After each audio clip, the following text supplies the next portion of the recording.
ईश्वर के स्वरूप के विषय में बहुत सारे मंत्र प्राप्त होते हैं। ईशावास्यमिदं सर्वम यत्किंच जगत्याम जगत। दूसरी तरफ सपर्यगात शुक्रमकाय अवृणा अस्नाविरम शुद्धम अपाप विद्धम। वो परमपिता परमात्मा सपर्यागात सब जगह पहुंचा हुआ है, यानी भगवान सृष्टि के कण कण में विद्यमान है।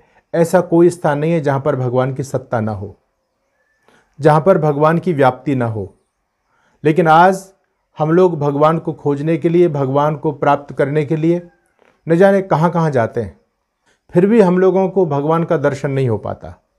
क्योंकि भगवान कृष्ण ने गीता में भी कहा, ईश्वरा सर्वभूतेषु हृदय देशे अर्जुन तिष्ठति। हे अर्जुन, वो परमपिता परमात्मा सभी प्राणियों के हृदय देश में विद्यमान रहता है। हृदय देश में विद्यमान रहने का मतलब ये है कि भक्त भगवान की अनुभूति अपने हृदय देश के अंदर ही कर सकता है। वैसे तो भगवान सर्वत्र हैं, सर्वव्यापक हैं, लेकिन भगवान को प्राप्त करना है तो भगवान को प्राप्त हम अपने मन मंदिर के अंदर ही कर सकते हैं, हृदय देश के अंदर ही कर सकते हैं। इसलिए हमारे पुराने लोग गाते थे, तेरे पूजन को भगवान बना मन मंदिर आलीशान। इस मन मंदिर के अंदर ही भगवान की पूजा होती है और भगवान के दर्शन होते हैं। लेकिन आज हम लोग इस अपने मन मंदिर को छोड़ करके बाहर न जाने कहाँ कहाँ भगवान को खोजते फिरते हैं। हमारी स्थिति ठीक उस प्रकार से हो गई जैसे एक सेठ जी थे।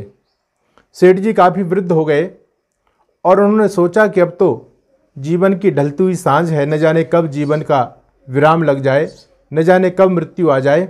इसलिए मुझे तीर्थाटन करना चाहिए, धर्म कर्म करना चाहिए। ये विचार करके सेठ जी ने तीर्थाटन के लिए सोचा, पूरे देश के भ्रमण के लिए निकल पड़े। और सेठ जी काफ़ी बड़ी उम्र के थे, इसलिए उन्होंने अपनी सेवा के लिए अपने साथ एक नौजवान को भी रख लिया। सेठ जी की यात्रा प्रारंभ होने चली।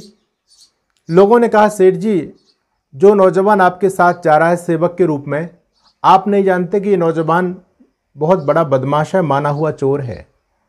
सेठ जी ने कहा, मुझे भली भांति पता है कि ये नौजवान चोर है। लोगों ने कहा, आपको पता है फिर भी आप इसको अपने साथ लेकर के जा रहे हैं। सेठ जी ने कहा, आप चिंता मत करो, मेरी यात्रा में ये नौजवान बाधक नहीं बन पाएगा। सेठ जी उस नौजवान को लेकर के यात्रा के लिए निकल पड़े। यात्रा प्रारंभ होती है। नौजवान भी सोचता था कि अब की बार तो बहुत अच्छा अवसर मिला है, इतना बड़ा सेठ और इसके साथ में यात्रा करने के लिए जा रहा हूँ।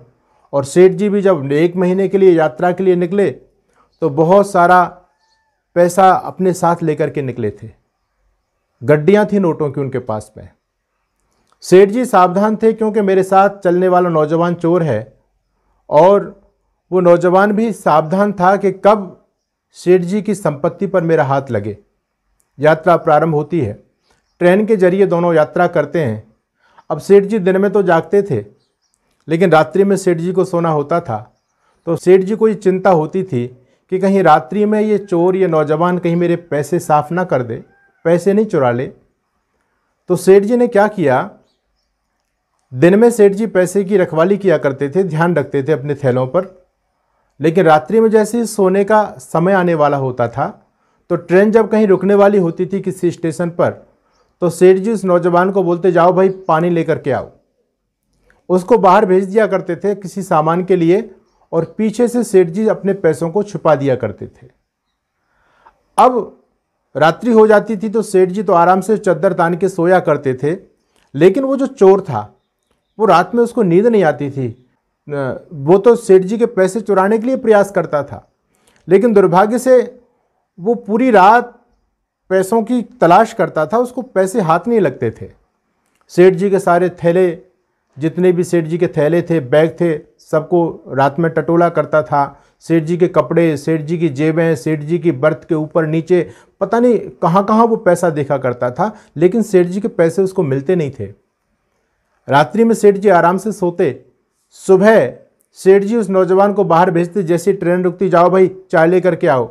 वो चाय लेने के लिए बाहर जाता था, पीछे से सेठ जी अपने पैसे की गड्डी निकाल लेते, और जब वो चाय लेके आता तो सेठ जी अपने पैसे की गड्डी गिना करते। अब वो नौजवान बड़ा परेशान। ये सिलसिला दिनों दिन चलता रहा। रात को जब सेठ जी को पैसे छिपाने होते थे तो उसको बाहर भेज दिया करते थे, पैसे छिपा दिया करते थे, और जब सुबह होता था तो उसको बाहर भेज करके पैसे निकाल लिया करते थे। यात्रा व्यतीत होती चली गई। 1 महीना पूरा हो गया। सेठ जी ने सारे धामों की यात्रा पूरी कर ली। अब सेठ जी यात्रा करके भी वापस आ गए, लेकिन चोर भी बहुत हतप्रभ था, आश्चर्यचकित था कि ये सेठ कैसा है, कितना चतुर सेठ है, कितना बुद्धिमान सेठ है कि मैंने कितना प्रयास किया लेकिन फिर भी इसकी संपत्ति मेरे हाथ में नहीं लग सकी। अब जब सेठ जी की यात्रा पूरी हो गई तो सेठ जी ने उस नौजवान से कहा, भाई बताओ तुमको कितना पैसा देना है, तुम्हारा कितना मेहनताना देना है। नौजवान ने सेठ जी के पैर पकड़ लिए और नौजवान ने कहा, सेठ जी मैं आपसे पैसा नहीं चाहता, मैं तो आपसे एक निवेदन करना चाहता हूँ।